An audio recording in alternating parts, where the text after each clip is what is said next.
Iya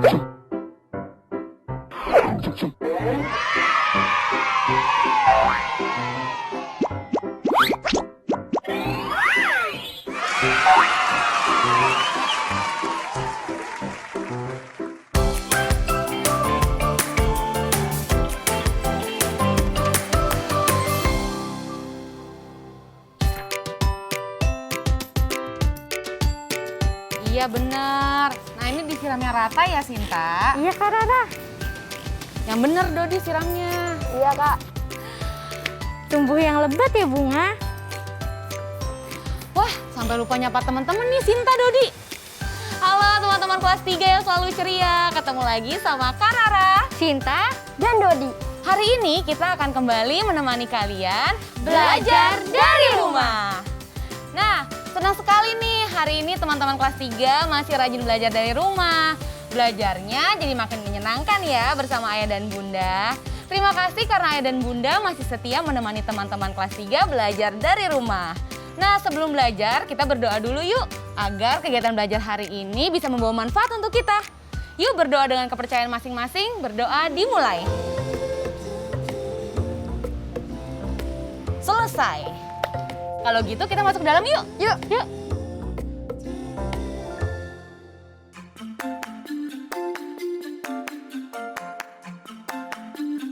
Dan gitar berapa lama Kak? Kayaknya sebulan 2 bulan sih. Rara, bisa nggak ya jadiin tomat-tomat ini menjadi pupuk tanaman kita? Soalnya Bunda punya ini lupa, jadi busuk deh kelamaan. Ih, ada ulatnya. Ih, geli. Iya nih, Bunda kelamaan nyimpennya. Lupa. Bisa dong Bunda, nanti Rara olah deh biar jadi pupuk kompos. Ah, iya, soalnya kan harus ditambah dengan bahan-bahan yang lainnya kan ya. Bunda nggak tahu soalnya bahan apa aja. Kamu kan anak pertanian, pasti kamu lebih ngerti.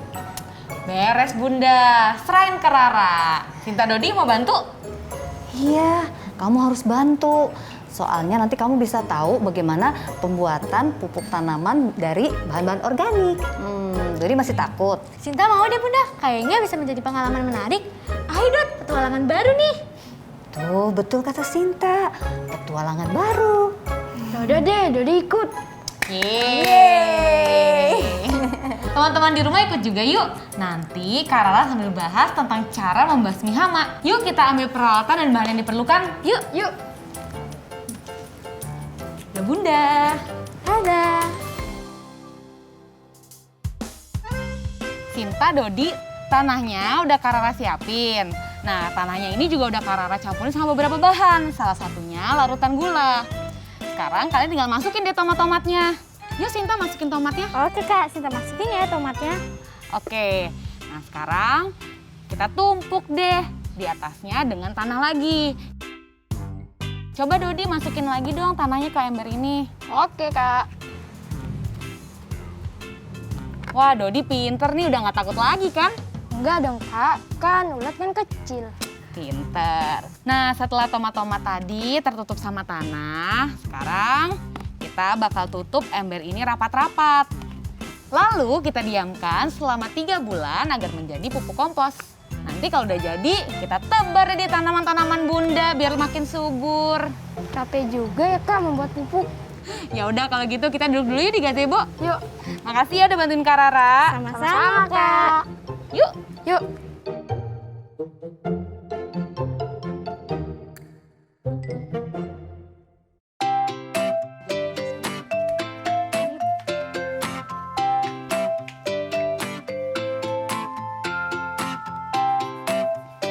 Kenapa sih Kak tomat-tomat itu bisa berulat? Kalian ingat gak cerita yang berjudul Kemana Tomat Pergi? Ingat Kak, yang tomatnya Kirin itu jadi sakit kan? Iya benar. Karena kurang dirawat, tomat-tomatnya Kirin sakit. Akhirnya Kirin merawat deh tomat-tomatnya. Itu salah satu penyebab tanaman kurang sehat. Penyebab lainnya adalah hama. Ada beberapa jenis hama. Ada ulat, burung, tikus, wereng, dan masih banyak lagi. Wah, cara mengusirnya gimana tuh Kak? Kan kasihan petani sudah susah menanam, tapi malah dirusak oleh hama. Iya, petani harus melakukan berbagai cara untuk melindungi tanamannya dari hama. Beda jenis hama, beda cara juga mengatasinya. Untuk membasmi ulat, petani memeriksa dulu bagian bawah daun. Kalau ada telur pupu berwarna putih, maka harus segera dibersihkan sebelum berubah menjadi ulat. Kalau ulat-ulat bersembunyi di dalam tanah, petani bisa membuat tempat persemaian atau tanah tergenang air agar ulat-ulat naik ke atas daun. Lalu setelah terlihat, petani bisa membuangnya. Jika kedua cara itu masih belum berhasil, petani bisa menggunakan pestisida atau racun hama. Tapi lagi-lagi harus hati-hati ya, karena pestisida juga bahan kimia, tidak bisa digunakan sembarangan. Oh gitu, kalau hama burung Kak, burung kan bisa terbang, pasti lebih sulit mengusirnya. Iya benar. Untuk mengusir burung dari sawah atau kebun, petani bisa membuat orang-orangan sawah. Jika belum berhasil, petani bisa menggunakan jaring yang dipasang di atas lahan sawah. Atau bisa membentangkan tali di sepanjang sawah yang sudah dipasangi banyak kaleng. Kaleng-kaleng ini akan berbunyi saat tertiup angin. Jadi saat burung mendekat, mereka akan kaget dan ketakutan lalu pergi dari sawah atau ladang itu. Wah, repot ya Kak jadi petani. Selain harus menanam dan menyiram, mereka juga harus mengusir banyak hama. Iya bener Dot, tugas petani itu nggak mudah. Belum lagi menghadapi cuaca buruk. Bisa-bisa gagal panen. Ya ampun, kasihan banget. Udah susah-susah, taunya gagal panen. Tuh betul, jadi petani itu nggak mudah. Makanya kita harus banyak-banyak berterima kasih kepada para petani. Caranya gimana tuh Kak? Jadi kan belum pernah ketemu Pak Tani dan Bu Tani. Cara berterima kasih paling mudah kepada para petani, salah satunya adalah dengan kamu menghabiskan makanan di atas piring kamu. Nasinya dihabiskan, sayur dan lauknya juga dihabiskan. Karena ada banyak orang di luar sana yang sudah bekerja susah payah menghasilkan makanan sampai di atas piring kamu. Oke Kak, kalau gitu Dodi nggak akan lagi nyisain makanan. Dan juga buang-buang makanan, kasihan petani. Sinta juga. Pintar, bagus. Teman-teman di rumah juga ya, selalu habiskan makanan kalian untuk berterima kasih pada para petani. Iya, karena sampai lupa. Tadi kita sempat mengulang sedikit ya cerita tentang kirin dan tomat. Kalian bisa membaca banyak cerita menarik lainnya loh dari beberapa halaman di internet. Yang pertama, ada Literasi Cloud. Yang kedua, Let's Read Asia. Dan yang ketiga, ada Badan Bahasa Kemdikbud Republik Indonesia. Boleh baca buku cerita yang ada di rumah juga kan Kak? Boleh dong, kalian bisa membaca buku cerita yang ada di rumah atau bisa pinjam ke perpustakaan. Ingat, makin banyak baca, makin banyak tahu. Ngomong-ngomong soal membaca, yuk kita balima. Baca 5 kata. Nah, di tangan Kak Rara sudah ada 5 papan nih yang tertulis 5 kata. Kalian nanti baca setelah Kak Rara bacain ya. Setelah itu, tulis di buku kalian masing-masing. Oke, Kak. Teman-teman di rumah ikut baca dan menulis juga ya. Kita mulai ya. Makan. Makan. Lakukan. Lakukan. Mungkin. Mungkin. Siapa. Siapa. Menjadi. Menjadi. Oke, selesai. Dina mempunyai uang Rp20.000. Perhatikan daftar harga berikut ini. Harga mie goreng Rp6.500. Harga ayam goreng Rp7.500. Harga telur dadar Rp3.000.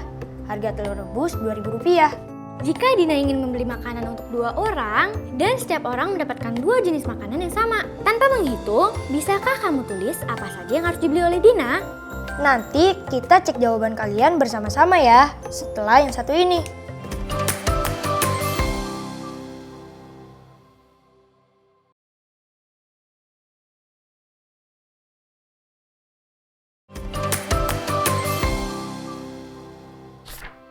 Bagaimana teman-teman? Sudah siap membahas hasil perkiraannya? Dengan uang Rp20.000, Dina bisa membeli makanan apa untuk 2 orang dari menu ini? Pertama, harga mie goreng adalah Rp6.500. Berarti berarti mendekati Rp7.000. Lalu harga ayam goreng adalah Rp7.500, berarti mendekati Rp8.000. Harga telur dadar adalah Rp3.000 dan harga telur rebus adalah Rp2.000.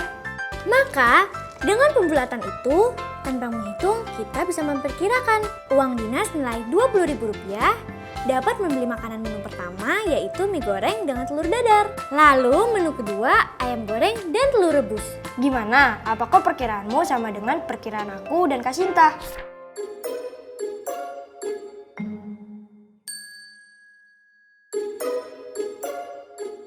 Lagi bikin tugas, Sin? Iya kak, Kak Rara mau bantuin nggak? Aku agak bingung nih. Boleh, coba kakak lihat. Sambil kamu bacain juga ya soalnya. Petani mempunyai uang Rp500.000, kemudian bertambah Rp250.000. Lalu petani membeli suatu alat. Sisa uang petani adalah Rp650.000. Berapa harga alat? Oke, kita kerjakan menggunakan model batang seperti kemarin lagi ya. Petani memiliki uang Rp500.000, lalu bertambah Rp250.000. Jadi jumlah uang petani sekarang berapa? Rp500.000 ditambah Rp250.000 sama dengan Rp750.000, Kak. Iya betul Sinta. Kemudian petani membeli sebuah alat dan uangnya tersisa Rp650.000. Untuk menghitung berapa harga alat, kita kurangi ya uang petani dengan sisa uang yang ia miliki sekarang. Rp750.000 dikurangi Rp650.000, hasilnya adalah Rp100.000, Kak. betul Sinta. Sudah mengerti? Contoh satu soal lagi boleh? Boleh dong. Teman-teman di rumah ikut menghitung juga ya. Coba Sinta bacakan lagi soalnya. Petani mempunyai uang Rp820.000. Kemudian, petani membeli alat seharga Rp200.000. Petani menjual hasilnya sehingga mendapat uang. Uang petani menjadi Rp980.000. Berapa hasil penjualan? Oke, kita kerjain lagi menggunakan model batang ya. Uang petani Rp820.000. Harga alat Rp200.000. Setelah membeli alat, uang petani menjadi Rp620.000. Artinya Rp820.000 sama dengan berapa ditambah Rp200.000? Jawabannya adalah Rp620.000 ya. Sampai sini mengerti? Mengerti, Kak? Oke, uang petani sekarang tersisa Rp620.000. Ia lalu menjual hasil panennya sehingga uangnya menjadi Rp980.000. Untuk mendapatkan hasil penjualan, kita buat model seperti ini. Rp620.000 ditambah berapa? Hasilnya sama dengan Rp980.000. Atau Rp980.000 dikurangi Rp620.000. Hasilnya Rp360.000, Kak. wah, hebat. Bener, pinter Sinta. Jadi hasil penjualan petani adalah Rp360.000 ya. Teman-teman di rumah berhasil menjawab juga? Hebat. Mau coba kerjakan soal lagi? Mau, Kak. Oke, coba Sinta bacakan lagi soalnya. Petani mempunyai uang Rp785.000. Kemudian, petani mendapatkan uang dari penjualan panen. Uangnya menjadi Rp925.000. Petani membeli alat sehingga uangnya sisa Rp745.000. A. Berapa hasil penjualan? B. Berapa harga alat? Oke, kita jawab lagi ya menggunakan model batang. Pertanyaannya, berapa hasil penjualan petani? Uang petani setelah menjual panen adalah Rp925.000. Uang petani sebelum menjual hasil panen adalah Rp785.000. Berarti untuk mengetahui berapa hasil panen, kita kurangi Rp925.000 dengan Rp785.000. Yang hasilnya adalah Rp140.000, Kak. wah, hebat banget, cepet banget Sinta ngitungnya. Sekarang pertanyaan yang B ya, berapa harga alat yang dibeli petani? Cara menghitungnya adalah uang yang dimiliki petani sebelum membeli alat yaitu Rp925.000. Kita kurangi dengan uang petani setelah membeli alat yaitu Rp745.000. Jadi hasilnya Rp180.000, Kak. wah, hebat Sinta. Keren nih Sinta ya teman-teman. Teman-teman di rumah berhasil menjawab dengan benar juga kan? Keren. Kak, gimana kalau sekarang kita ajak teman-teman di rumah berlatih? Kak Rara beri soal dan beri waktu untuk mengerjakan. Nanti kita jawab sama-sama setelahnya. Boleh, Teman-teman di rumah, ayo berlatih. Dengan berlatih, kita akan semakin terlatih. Perhatikan daftar harga alat perlengkapan petani berikut ini. Harga alat tanam adalah Rp875.000, harga alat memotong rumput adalah Rp310.000, harga alat matun padi adalah Rp650.000, harga alat semprot adalah Rp535.000, dan harga pacul adalah Rp95.000.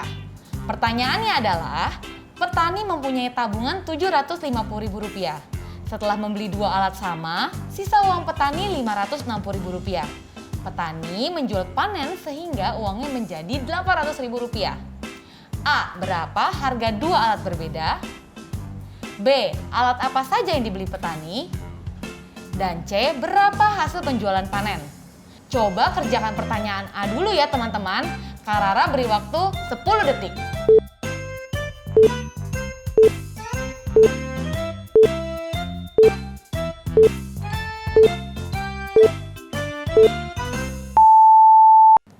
Sudah 10 detik. Sinta sudah selesai? Sudah, Kak. Oke, teman-teman di rumah juga udah selesai kan? Sekarang kita cek jawaban kalian dan jawaban Sinta ya. Sinta, coba jelaskan jawaban kamu ke teman-teman di rumah. Uang tabungan petani adalah Rp750.000. Setelah dibelikan 2 alat, sisa uangnya menjadi Rp560.000. Maka harga alat yang dibeli oleh petani adalah titik-titik ditambah Rp560.000 sama dengan Rp750.000. Atau Rp750.000 dikurang Rp560.000 hasilnya adalah Rp190.000. Iya benar Sinta. Yeay! Teman-teman di rumah jawab dengan benar juga. Keren, kita lanjut soal selanjutnya ya. B, alat apa saja yang dibeli petani? Kak Rara beri waktu lagi 10 detik untuk mengerjakan.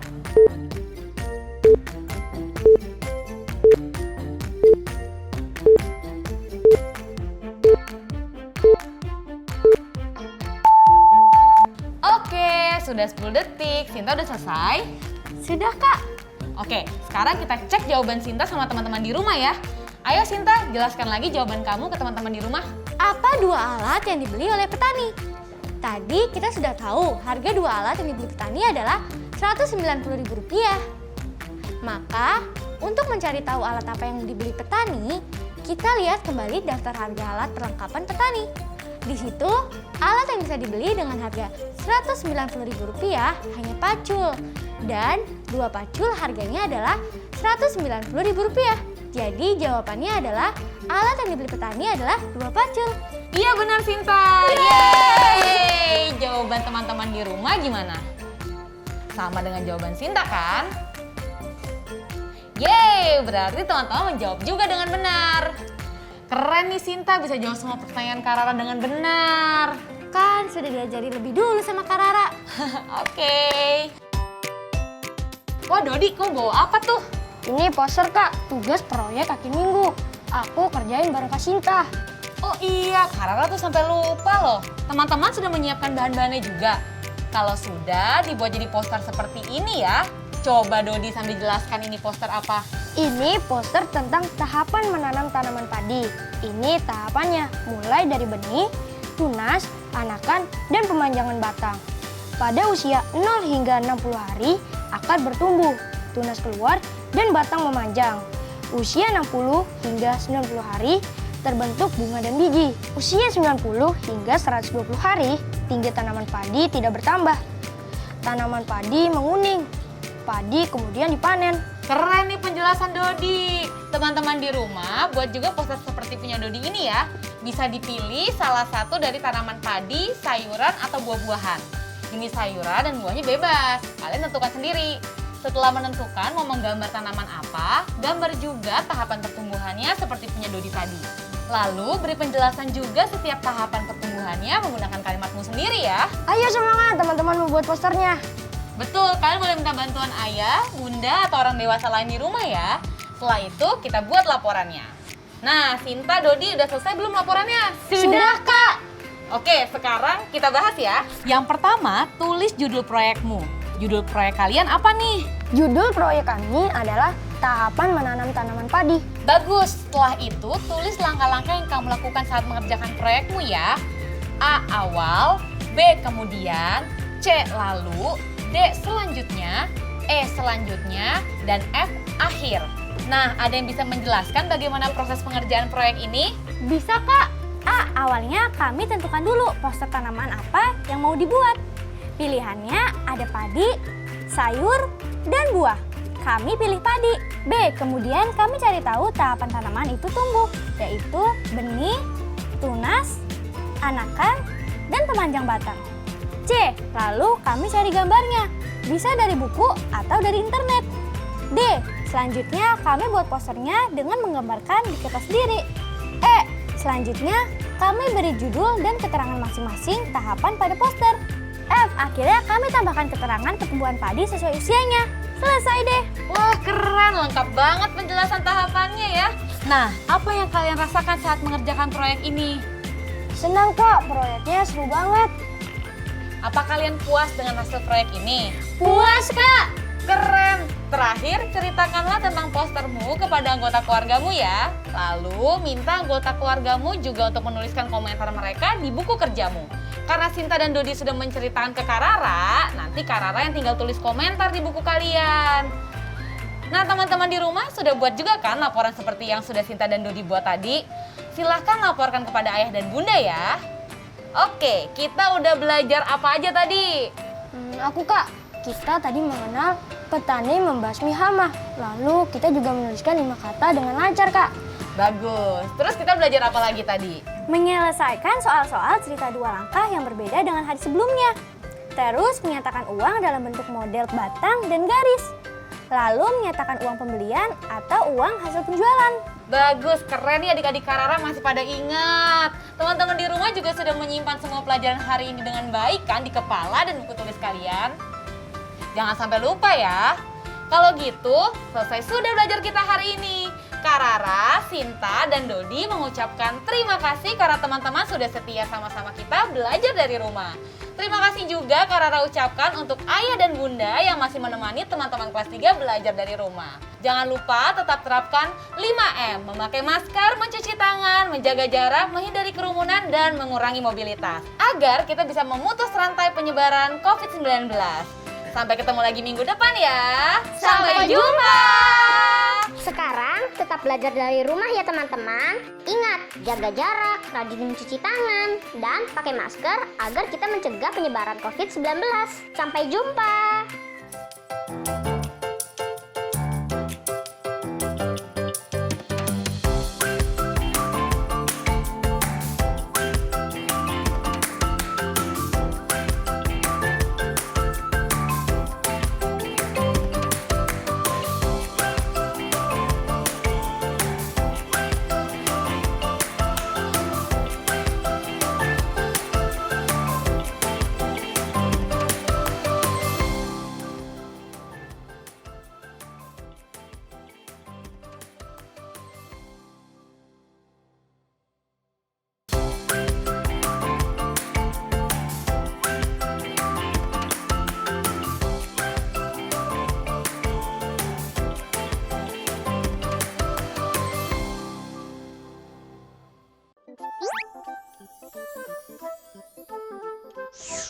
Halo sahabat Dikbud, di masa kebiasaan baru seperti sekarang ini, ingat selalu pesan ibu. Keluar rumah kalau penting saja ya nak, ingat untuk selalu 3M. 3M itu mudah dilakukan dan bisa mencegah penyebaran virus corona. Menggunakan masker, mencuci tangan dengan sabun dan air mengalir, menjaga jarak. Sahabat Dikbud, kalau kamu sayang keluarga, jangan bawa virus ke rumah ya. Ingat pesan ibu, ingat 3M.